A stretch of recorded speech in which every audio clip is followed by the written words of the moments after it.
Hello, नमस्कार, शुभ सकाळ मंडळी. ठरलं तर मगच्या 6 ऑक्टोबरच्या एपिसोडमध्ये तुम्हा सगळ्यांचं खूप खूप स्वागत. तर आजचा एपिसोड शेवटपर्यंत नक्की बघा, कारण आज आपल्याला 2 गोष्टी समजणार आहेत. पहिली म्हणजे रविराजांना प्रियाच्या कारस्थानांबद्दल समजणार आहे आणि त्यानंतर ते सायलीला मानाने मुलगी स्वीकारून त्यांच्या घरी घेऊन जाणार आहेत. आणि दुसरी एक गोष्ट म्हणजे महिपत आणि नागराज अर्जुनला प्रियाच्या आई-बाबांपर्यंत पोहोचवणार आहेत. हे सगळं कसं हे जाणून घेण्यासाठी आजचा एपिसोड शेवटपर्यंत नक्की बघा. तर कालपर्यंत आपण बघितलं होतं की सायली खूप अपसेट आहे, कारण तिला प्रियाने तिच्याकडून वचन घेतलं आहे की तू यापुढे या घरात यायचं नाही आहे. त्यामुळे सायली खूप जास्त अपसेट असते. ती किचनमध्ये असते नेहमीप्रमाणे आणि सुभेदार असतात नेहमीप्रमाणे डायनिंग टेबलवर. आता अस्मिता ना प्रतापरावांना विचारते की मी नेहमी बघते की दसऱ्यापासून दिवाळीपर्यंत ना फक्त झेंडूचीच फुलं दिसतात सगळीकडे, म्हणजे इव्हन आपल्या घरात सुद्धा नुसता झेंडूच्या फुलांचा सडा पडलेला असतो. तर मग याचं काय महत्त्व आहे? आता प्रतापराव तिला सांगतात की हा जो पिवळा रंग आहे ना, तो उज्ज्वल भविष्याचं आणि असं पॉझिटिव्ह एनर्जीचं, प्रकाशाचं स्वरूप आहे, म्हणून आपण पिवळी फुलं वापरतो. आणि भगवा रंग जो आहे ना, नारंगी रंग, तो शौर्याचं प्रतीक आहे, म्हणून ही 2 रंगाची फुलं ह्या सणांना वापरली जातात. दुसरीकडे आपल्याला बघायला मिळतं की कालच्या एपिसोडपर्यंत प्रियाच्या रूममध्ये प्रिया प्रतिमातेंशी खूप उद्धटपणे वागत होती आणि तिला सांगत होते ना की तुझी पाठराखीण काय आता येणार नाही आहे, त्यामुळे तू माझ्याशी ॲडजस्ट करायला शिक. असं ती गोष्ट रविराजांनी ऐकली होती आणि रविराज मग थोड्या वेळाने बाहेर येतात. त्यावेळेला प्रतिमा आत्या म्हणतात की तुम्ही काहीच न बोलता तिकडून का निघून आलात, काय झालं? तर रविराज सांगतात की तू मगाशी ऐकलं नाहीस का, तुझी लाडकी लेक काय म्हणत होती? ती काय म्हणत होती की तुझी पाठराखीण आता याच्यापुढे कोणी येणार नाही आहे या घरामध्ये. म्हणजे कोण? तर सायली. म्हणजेच काल नक्कीच असं काहीतरी झालं आहे. ही तन्वी सायलीला काहीतरी बोलली असणार आहे, ज्यामुळे सायली पुन्हा या घरात कधी येऊ शकणार नाही आहे. दुसरीकडे आपल्याला सुभेदारांच्या घरचा सीन बघायला मिळतो. तर सायली स्वयंपाकच करते अजून, आणि तिला आहे ना आज सकाळपासून पुन्हा तिच्या बालपणीचा तो फ्लॅशबॅक आठवतोय, ज्यात एक छोटी मुलगी तिला चालताना दिसते. म्हणजे ती खूप जास्त डिस्टर्ब आहे, कारण प्रियाने तिच्याकडून जे वचन घेतलं आहे ना, त्यामुळे तिला काहीतरी तुटल्यासारखं वाटतंय आणि म्हणूनच तिला कदाचित अजून प्रकर्षाने जाणवत असेल तिच्या बालपणीच्या आठवणींबद्दल. तर सायली हे सगळं आठवून ना खूप जास्त अपसेट होत असते, दुःखी होत असते. आणि त्याच वेळेला आपल्याला त्यांनी असं दाखवलं आहे की खूप अंधार असा झाला आहे. म्हणजे कधी कधी होतं ना की आपण आपल्याच विचारात असतो, त्यावेळेला आपल्याला असं वाटतं की ह्या जगात फक्त आपणच आहे. तसंच काहीचं इथं त्यांनी सीन दाखवला आहे. तर सायली हा सगळा विचार करत असते आणि ती खूप जास्त ट्रॉमामध्ये जाते आणि जोरात आई म्हणून किंचाळते. त्यावेळेला घरातली सगळी तिच्याकडे बघायला लागतात आणि सगळ्यांनाच धक्का बसतो की काय झालं नेमकं सायलीला. अर्जुन पण तेव्हा येतो आणि म्हणतो की बायको काय झालं, तू ओरडलीस का? कल्पनाताई पण सायलीजवळ येतात, पण सायलीला ही गोष्ट कोणाला कळू द्यायची नसते ना, म्हणून ती काहीच बोलत नाही. मग आपल्याला दुसरीकडे पुन्हा बघायला मिळतं की इकडे रविराज आणि प्रतिमा आत्या मगाशी बोलत होत्या ना प्रियाबद्दल. तर रविराज इथे म्हणतात की ह्या दोघींमध्ये ना नक्कीच काहीतरी झालेलं आहे. तेव्हाच जेव्हा पूजेला सायली खाली आली होती ना, तर सायलीचा चेहरा पडलेला होता. आणि आता ह्या बाबतीत मी जर तन्वीला विचारायला गेलो तर ती खोटंच बोलणार आहे. त्यामुळे मी आता सुभेदारांच्या घरी चाललो आहे आणि म्हणूनच मी आता सायलीला विचारणार आहे की नेमकं काल काय झालं होतं ते. इकडे सुभेदारांकडे मग विमलताई विचारतात सायलीला की काय झालं सायलीताई, तुम्ही झुरळ वगैरे बघितलं का? त्यावेळेला अस्मिता म्हणते की आपल्या घरात झुरळ झाली आहेत. तर सायली म्हणते की नाही हो अस्मिताताई, झुरळ वगैरे नाही, म्हणजे ते. पण मग अर्जुन म्हणतो मग तू ओरडलीस का, काय झालं, तू किंचाळलीस का एवढ्या जोराने? त्यावेळेला आता सायलीला समजत नाही की काय करायचं आहे, म्हणून थोडा वेळ ना त्यांनी इथे टाईमपास केलेला आहे की सायली नेमकं काय उत्तर देते. आणि मध्येच आपल्याला दुसरीकडे बघायला मिळतं की प्रिया जी आहे, म्हणजे आयत्या बिळावर नागोबा जो बसला आहे ना इथे प्रिया नावाचा, तर ती मस्तपैकी ॲपल खात असते, सफरचंद खाता आणि विचार करत असते आता ही सायली काही थोडे दिवस या घरामध्ये येणार नाही आहे. म्हणजे मस्त काटा काढला आहे मी सायलीचा, म्हणून ती खुश होत असते. पण तिला अचानक आठवतं की अरे आपलं गाठोडं तिथेच राहिलं, आणि ते घेण्यासाठी ना ती ताडकन उठते आणि तिला समोर नागोबा दिसतो. आणि ते तिला विचारतात की काय, कुठे निघालीस, गाठोडं शोधायला की कुठेतरी लपवायला? त्यावेळेला ती ना नागोबासमोर काही डोळ्याला डोळे मिळवत नाही आणि मग ती नजर चोरून जरा बाजूला होते आणि म्हणते कुठल्या गाठोड्याबद्दल बोलताय, मला कुठल्या गाठोड्याबद्दल काही माहीत नाही आहे. त्यावेळेला नागोबा म्हणतात कसं आहे ना प्रिया, 2 वर्ष झाले आपण एका टीममध्ये, तू मगाशी माझ्यापासून नजर चोरलीस ना, तेव्हाच मला समजलं की तू काहीतरी खोटं बोलतेस. त्यावेळेला प्रिया अजून माजुरडेपणाने त्यांना उत्तर देते की हो, आपण एका टीममध्ये आहोत असं तर काही वाटत नाही मला. त्यावेळेला नागराज म्हणतात की कसं असतं ना प्रिया, ते टीममधला एक प्लेयर असतो ना पाणी देणारा वगैरे, तो जर कॅप्टनवर दादागिरी करायला लागला ना, तर कॅप्टन त्या प्लेयरचा असा हाल करतो, त्याला अशा ठिकाणी पाठवतो ना की तो कुठल्याच टीममध्ये त्याला कोणी घेणार नाही आणि मी बरोबर तेच करतो आहे तुझ्यासोबत. आता नागराज ना इथे स्पष्टपणे प्रियाला सांगून टाकतात की यापुढे ना आम्ही तुझ्या टीममध्ये नाही आहोत, तुला आमच्या टीममध्ये घेणार नाही आहोत आणि म्हणूनच आम्ही अर्जुनला मदत करणार आहोत तुझ्या खऱ्या आईवडिलांपर्यंत पोहोचवण्यासाठी. म्हणजे हा प्लॅन आहे तर महिपत आणि नागराजचा.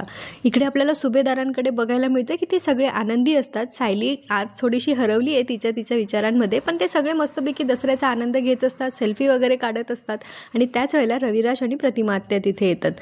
तर विमलताई म्हणतात मी सोनं घेऊन येते. प्रतापराव म्हणतात अरे मी फोन करणारच होतो तुला की कालची पूजा वगैरे छान झाली म्हणून. आता विमलताई जेव्हा सोनं घेण्यासाठी जातात ना तेव्हा प्रतिमा आत्या म्हणतात की नको आम्ही सोनं नाही आणलं आहे, म्हणजे निघताना तसं आमच्या लक्षातच नाही राहिलं, म्हणजे हे सोनं देण्यासाठी नाही आलेत तर हे वेगळ्या कारणासाठी आले हे सुभेदारांच्या लक्षात येतं. आता सायली नेहमी कसं ते दोघं आले की मग प्रतिमा आत्या रविराज काका तुम्ही आलात बसा, मी चहा करते कॉफी करते वगैरे असं त्यांचा छान पाहुणचार करते. पण आज ती ना त्यांच्यापासून पण नजर चोरत असते आणि सगळी मंडळी ज्या वेळेला या दोघांना भेटायला जातात ना तेव्हा सायली जरा बाजूलाच थांबते. म्हणून मग ना रविराज तिकडे स्वतःहून सायलीकडे येतात आणि मग म्हणतात थांब सायली, मला तुझ्याशीच बोलायचं आहे, काय झालं होतं नेमकं काल हे मला तुझ्या तोंडून ऐकायचं आहे. त्यावेळेला सायली म्हणते की कुठे काहीच तर नाही झालं आहे. आणि तुम्हाला तर माहिती आहे ना सायलीला तिचा स्वभाव कसा आहे, तिला असं लगेच सगळं काही सगळ्यांना सांगून टाकायला नाही आवडत. बरं आपल्याला दुसरीकडे आता नागराज आणि प्रियाचा सीन बघायला मिळतो. तर आता प्रिया ना जरा माजुरटेपणाने नागराजशी बोलत असते, पण नागराजने आता प्रियाला सांगितले की यापुढे आम्ही तुला नाही आम्ही अर्जुनला मदत करणार आहे, तुझ्या खऱ्या आईबाबांपर्यंत त्याला आम्ही पोहोचवणार आहोत. आणि हे ऐकल्यानंतर प्रियाच्या चेहऱ्यावरचा रंग मात्र इथे आपल्याला उडालेला बघायला मिळतो. दुसरीकडे पुन्हा सुभेदारांच्या घरचा सीन बघायला मिळतो. आता रविराज सायलीला विचारत असतात की मला तुझ्याशी थोडंसं बोलायचं आहे आणि इथे नाही बोलायचं आहे, आमच्या घरी जाऊन बोलूया आपण, चल तू माझ्यासोबत. आता सायली त्यांना आहे ना जरा उडवाउडवीची उत्तरं देते घरी न येण्यासाठी. ती म्हणते आत्ता आज सण आहे ना आणि मला स्वयंपाक पण करायचा आहे, तर मी नंतर कधीतरी येते ना रविराज काका, आत्ता खरंच नाही जमणार मला यायला. तसं तर रविराज एवढे मोठे वकील असल्यामुळे त्यांच्या नजरेतून ही गोष्ट काही चुकत नाही की सायली टाळाटाळ करते. आणि इकडे कल्पनाताई पण म्हणतात अगं सायली स्वयंपाकाचं आम्ही बघू, आता रविराज भाऊजी एवढ्या महत्त्वाच्या कामासाठी तुला बोलवत असतील, त्यांचं काहीतरी काम असेल तुझ्याकडे, आता ते एवढं म्हणतायत तर जा ना तू त्यांच्यासोबत. अस्मिता पण त्याला होकार देते की जा. मग रविराज म्हणतात की येतेस ना सायली माझ्यासोबत आमच्या घरी. पण मग सायली काय ऐकून घेत नाही. तेव्हा सायली म्हणते की सणाच्या दिवशी असं घराच्या बाहेर पडायचं नसतं असं म्हणतात ना, म्हणून मी आज नाही येऊ शकत तुमच्याकडे, मी नंतर कधीतरी येते ना. तेव्हा रविराज तिला सांगतात पण ते पण तुझंच घर आहे ना. आता इथे बाकी लोकांना काही डायलॉग नाही दिले, त्यांना फक्त एक्सप्रेशन दिले, म्हणून आपल्याला ते थोडे थोडे पुढे पुढे बघायला मिळतात. पण मग सायली आता रविराज काकांचं काही ऐकून घेत नाही. ती सांगते की मी आज सण आहे त्यामुळे मी आज नाही येत, नंतर कधीतरी येईल. पुन्हा आपल्याला महिपतच्या घरचा सीन बघायला मिळतो. आता नागराजला सणासुदीला पण तो घरात नसतो, महिपतकडे येऊन बसलेला आहे. आणि आता यांनी ना जे पोलीस आहेत ज्यांना सध्या महिपत पैसे चारतोय आणि त्यांच्याकडून त्यांचं काम काढून घेतोय त्याला बोलवतात पाटीलला. आणि मग तो म्हणतो की काय झालं साहेब आज कशी काय आठवण काढली. आता महिपत ना आधी रागात दिसतो म्हणून तो पाटील जरा शांत असतो, पण मग नंतर महिपत म्हणतो अहो काय पाटील साहेब असं काय करता, आता तुम्ही आमचं एवढं मोठं काम करताय म्हटल्यानंतर तुम्हाला बोलवणारच ना आम्ही, या बसा बसा असं म्हणून जरा त्या पाटीलाला कम्फर्ट करून देतो महिपत. आणि मग नंतर म्हणतो की काय सध्या तुम्ही आमचं काम करताय ना एक महत्त्वाचं, तर तेच काम करण्यासाठी आम्हाला तुम्हाला अजून काहीतरी सांगायचं आहे. आता इथे महिपतचं काय प्लॅनिंग असतं ऐका हां पुढे. पण त्याच्या आधी रविराज सायली काय म्हणतायत ना ते बघूया. रविराज सायलीला विचारतात की काय झालं आहे, पण सायली काय सांगत नाही आणि तिला आहे ना पुन्हा ते आठवत असतं. ते म्हणजे प्रियाने तिच्याकडून घेतलेलं वचन आणि तिला घरी येऊ नको असं सांगितलेलं जे असतं ती गोष्ट. आता प्रतिमा आत्या पण सायलीला म्हणतात की सांग ना सायली काय झालं आहे, पण मग सायली काही सांगत नाही. मग तेव्हा अर्जुन म्हणतो की मी सांगतो तुम्हाला काय झालं आहे ते. आणि अर्जुन तर तुम्हाला माहितीच आहे किती परखड आहे, तो काय कोणाला घाबरत नाही. त्यामुळे तो सांगून टाकतो की प्रियाने म्हणजे तन्वीने सायलीकडून असं वचन घेतलं आहे की यापुढे ती या घरामध्ये कधीही येणार नाही आहे. म्हणजे रविराजांच्या घरी सायली यापुढे कधीही जाणार नाही असं वचन प्रियाने घेतलं आहे असं इथे अर्जुन जे आहे ना रविराजांना आणि प्रतिमा त्यांना सांगून टाकतो. आणि ही गोष्ट ऐकल्यानंतर सगळे सुभेदार आणि किल्लेदार दोघांच्याही चेहऱ्यावर आपल्याला आश्चर्य बघायला मिळतं. म्हणजे त्यांना ह्या गोष्टीची कल्पनाच नव्हती की काल नेमकं झालं आहे तरी काय आणि सायली कशामुळे एवढी अपसेट आहे. पण आत्ता त्यांच्या लक्षात आलं की नेमका गोंधळ कुठे होत होता. मग पुढे अर्जुन सांगतो आणि म्हणूनच कालपासून सायली खूप अपसेट आहे आणि तिचं कशातही मन लागत नाही आहे. तर इथे रविराजांच्या समोर आता हे सत्य आलेलं आहे की नेमकं प्रिया असं का म्हणत होती की तिची प्रतिमा आत्यांची पाठराखीण जी आहे ना ती येणार नाही येते. तर आता रविराज सायलीचा हात पकडतात आणि तिला सांगतात की तू आत्ताच्या आत्ता माझ्यासोबत यायचं आहे, तुझ्या हक्काच्या घरामध्ये यायचं आहे. आणि असं म्हणत रविराज आता सायलीला हाताला धरून घरात घेऊन जाणार असतात त्यांच्या. आणि हा सीन खूप मस्त दाखवला आहे की एक वडील हक्काने आपल्या लेकीला त्यांच्या घरी घेऊन जातात आणि त्यांच्या मागूनच प्रतिमा आत्या आणि अर्जुन पण जातात. दुसरीकडे महिपतच्या घरचा सीन बघायला मिळतो. तर ते हे जे पाटील आहेत ते विचारतात महिपतला की नेमकं मला आता काय काम करायचं आहे. तर आता महिपत काय काम करतो म्हणजे पुढचं प्लॅनिंग काय आहे ऐका बरं का. तर ते प्लॅनिंग असं आहे की ती बबली जी आहे ना म्हणजे प्रियाची लहानपणीचं जे फोटो आहे त्या मुलीची मिसिंग कंप्लेंट द्यायची आहे. आता ती कंप्लेंट म्हणजे ज्या वेळेला प्रिया हरवली असेल, हरवली म्हणजे ती हरवली नव्हती, खरं तर तिच्याच आईबाबांनी तिला एका व्यक्तीकडे देऊन टाकलं होतं, त्यांना जास्त मुली नको होत्या म्हणून. तर तिची मिसिंग कंप्लेंट एवढ्या वर्षापासूनची, तर ती कंप्लेंट करायची म्हणजे कुठल्या तरी गाठोड्यात कुठल्या तरी कपाटात असेल असं समजून ती कंप्लेंट जी आहे ना ती अर्जुनपर्यंत पोहोचवायची आहे. म्हणजे खोटी कंप्लेंट लिहायची पण आहे आणि अर्जुनपर्यंत पोहोचवायची पण आहे. असे 2 कामं महिपतने इथे सांगितलेत. तर आता प्रिया निघालेली असते तिचं गाठोडं शोधण्यासाठी घरातून. मगासपासून निघण्याचा प्रयत्न करते पण काही मुहूर्त लागतच नाही आहे. तेवढ्यात ती समोर बघते की साक्षात रविराज सायलीला हात धरून घरामध्ये घेऊन आलेले असतात. आणि प्रिया हे सगळं बघून तिला जरा धक्का बसतो आणि तिला असं वाटतं की अरे हिला कसं बसं मी या घराच्या बाहेर पाठवलं होतं, इथे येऊ नको म्हणून सांगितलं होतं, पण परत हे किल्लेदार तिला घरात घेऊन आलेले आहेत. तर आता रविराज सांगतात की सायली या घराचा जो तू उंबरा आज ओलांडला आहेस ना तो या घरची लेक म्हणून, आणि तुला ह्या घरात येण्यापासून कोण अडवतं ना हे मी बघतोच आता. आणि हे ज्याला कोणाला मान्य नसेल त्याने खुशाल या घरातून बाहेर पडावं. कारण त्याला रविराजांना माहिती आहे की प्रिया काही या घरातून बाहेर जाणार नाही आहे, कारण तिला तिकडेच कोणी घेतलं नाही म्हणून ती कशी तरी या घरात घुसली आहे. आता वरून मास्क दाखवून या घरातून जाऊन ती जाणार कुठे. म्हणून रविराजांनी सांगून टाकलं आहे की सायली तर आता इथे मुलीच्याच हक्काने या घरात येणार आहे आणि ज्याला कोणाला हे मान्य नसेल ना त्याने या घरातून बाहेर जायचं. म्हणजे अशा पद्धतीने रविराजांनी सायलीचा मुलगी म्हणून स्वीकार केलेला आहे आणि तिला हक्काने ह्या घरात ते घेऊन आलेले आहेत. आणि हे ऐकल्यानंतर सायली खूप इमोशनल होते. म्हणजे कालपासून तिला जे तुटल्यासारखं वाटत होतं ना ते पुन्हा जोडलं गेलं आहे असं इथे सायलीला वाटतं. आणि प्रियाला तर असं वाटतं की अरे मी एवढं सगळं जुळवून आणलं होतं, या माणसाने परत ते सगळं तोडून टाकलं. पुढे आता रविराज सायलीला काय म्हणतात माहिती आहे का, की ज्या व्यक्तीला या घरातच काय या जगातच काही किंमत नाही आहे त्याच्या बोलण्यासाठी किंवा त्याला वचन दिलं आहे म्हणून तुला काहीही करण्याची गरज नाही आहे. म्हणजे यांचा सगळा रोग जो आहे ना तो इकडे प्रियावर असतो. आणि त्यावेळेला प्रियाचे एक्सप्रेशन असे असतात ना की काय करू मी, पण ती रविराजांसमोर काहीच बोलू शकत नाही, कारण प्रॉपर्टीसाठी का असे ना त्यांच्याशी गोड गोड वागणं तिला भाग आहे.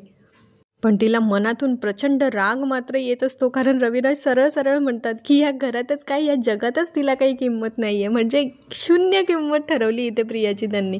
आणि ते आता सायलीकडून वचन घेतात की तू मला वचन दे की तू अशा कुठल्या लोकांसाठी असा कसलाही वाईट निर्णय तू घेणार नाहीस आणि या घरापासून तू लांब होणार नाही आहेस. आणि म्हणून मग सायली खूप खुश होते. तिला असं वाटतं की तिच्या मनावरचं खूप मोठं ओझं जे होतं ना कालपासून ते जरा हलकं झाल्यासारखं वाटतंय.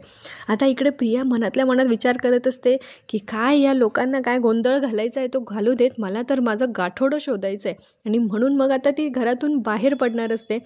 तर आता अर्जुन म्हणतो की काय तन्वी तुला काही प्रॉब्लेम आहे का. तेव्हा ती म्हणते मला काय प्रॉब्लेम असणार आहे, या घरात बाबाच सगळे निर्णय घेतात त्यामुळे तेच सगळं काय ठरवतील, असं ती आता उडवाउडवी करते आणि तिकडून निघायला लागते. दुसरीकडे आपल्याला इकडे बघायला मिळतं की महिपत आता पोलीस स्टेशनच्या बाहेर जाऊन उभे आहे आणि त्यांनी पाटील ते जे पोलीस आहेत त्यांना विचारलं की काय रे पाटला तुला मी एक काम सांगितलं, एवढे दिवस लावतोय का तू ते काम करायला. आता ते पाटील काय सांगतात की अहो साहेब ती मिसिंग कंप्लेंट आहे ना ती लिहून तयार आहे, पण सावंत साहेब सुट्टीवर आहेत ना. म्हणजे बघा, मी जर ती मिसिंग कंप्लेंट सावंत साहेबांच्या हातून अर्जुनपर्यंत पोचवली ना, तर अर्जुनचा विश्वास बसेल ना त्यांच्यावर. मग महिपतला पण पटतं की हां हे मात्र एकदम 113% खरं आहे बरं का पाटील साहेब. तर मग महिपत सांगतो की जोपर्यंत ते लोक येत नाही ना, म्हणजे सावंत इन्स्पेक्टर जोपर्यंत येत नाही तोपर्यंत तू तुझा वेळ घे आणि मग त्यानंतर हे काम करून टाक. मग पाटील म्हणतो की हो मी आता हे काम करणार आहे. म्हणजे ह्या लोकांनी ना आता अर्जुनचा ट्रॅक चेंज केला आहे. तर अर्जुन आता आईवडिलांपर्यंत पोचणार आहे, पण सायलीच्या नाही तर प्रियाच्या आईवडिलांपर्यंत. पण अर्जुन तेवढा हुशार आहे की हे जो ट्रॅक यांनी सापडून दिला आहे ना, म्हणजे यांनी स्वतःहून स्वतःच्या पायावर कुऱ्हाड मारून घेतली असं म्हटलं तरी पण चालेल. कारण अर्जुन एक हुशार वकील आहे आणि त्याच्या नजरेतून ही गोष्ट फार काळ काही लपून राहणार नाही आहे की ते कोणाचे आईबाबा आहेत. आता इकडे प्रिया पोहोचली आहे तिचं गाठोडं शोधण्यासाठी. गाडी घेऊन जाते, अंधार असतो पूर्ण त्या रस्त्यावर, तरी पण ती हिंमत करते आणि उतरते आणि मग म्हणते की ह्या रस्त्यावर फार कोणाची माणसांची ये जा दिसत नाही आहे. तर माझं नशीब जर चांगलं असेल तर ते गाठोडं इथेच पडलेलं असेल, त्यामुळे मी पटकन जाते आणि ते गाठोडं उचलून घेते. म्हणून आता प्रिया तिथे जाते, पण तिला सहजासहजी असं तिने हलक्या हाताने फेकून दिलं होतं ना ते गाठोडं तिथेच कुठेतरी. पण मग तिला लगेच काही ते पहिल्या नजरेत सापडत नाही आणि मग थोडा वेळ इकडे तिकडे बघितल्यानंतर तिला एक लाल रंगाचं काहीतरी दिसतं आणि मग ती काठीच्या सहाय्याने ते असं बाहेर काढून बघते, पण ते काही तिचं गाठोडं नसतं. त्यामध्ये भलतंच म्हणजे काहीच नसतं, असा नुसताच कपडा असतो तो. मग ते पाहिल्यानंतर प्रिया जरा अपसेट होते. तिला वाटतं की अरे कुठे गेलं माझं गाठोडं, आता मी हे कसं शोधू, असं म्हणून प्रिया आता जरा टेन्शनमध्ये असते. तर इथेच आजचा भाग संपतो. आता पुढच्या भागात आपल्याला बघायला मिळणार आहे की नागराज प्रियाला धमकी देत असतात. म्हणजे तिला सरळ सरळ सांगत असतात की तू सगळ्यांना सांगत असतेस ना की तू रविराज किल्लेदारांची मुलगी असते, करून देऊ का तुझ्या आईवडिलांची तुझी तोंड ओळख करून देऊ, असं म्हणून ते आता तो जो फोटो त्यांनी काल रात्री काढला होता ना लोखंडे टेलर्सच्या घराबाहेरचा, तो फोटो आता नागराज प्रियाला दाखवतात मोबाईलमध्ये आणि त्याच्यावर प्रियाचे खरे आईवडिलांचा फोटो तिला दिसतो. त्यावेळेला नागराज म्हणतात की बघितलंस का कुठून आली आहेस तू, काय लायकी आहे तुझी, आणि आता अर्जुनला आम्ही तुझ्या ह्या आईवडिलांपर्यंत पोचवणार आहोत. तर अर्जुनला कसं माहीत नाही, पण तो पत्ता सापडलेला आहे प्रियाच्या आईबाबांचा आणि अर्जुन आता तिथपर्यंत जाऊन पोचला आहे. अर्जुनने कारण सांगितलेलं असतं की त्याच्या बायकोसाठी त्याला एक ड्रेस शिवायचा आहे आणि ते जे मिस्टर लोखंडे असतात ना ते हो म्हणतात आणि घरात जातात आणि त्यांच्या घरात एक फोटो लावलेला पण आपल्याला दिसतो. आता अर्जुन या घरापर्यंत कसा काय पोचला हे आपल्याला पुढच्या भागामध्ये समजणार आहे, तेव्हा पुढचा एपिसोड बघायला विसरू नका. आजचा एपिसोड आवडला असेल तर लाईक करा, चॅनलला सबस्क्राईब करा. भेटूया पुढच्या भागात. तोपर्यंत हसत खेळत राहा, आपल्या आणि आपल्या प्रियजनांची काळजी घेत राहा. धन्यवाद. पुन्हा भेटूया.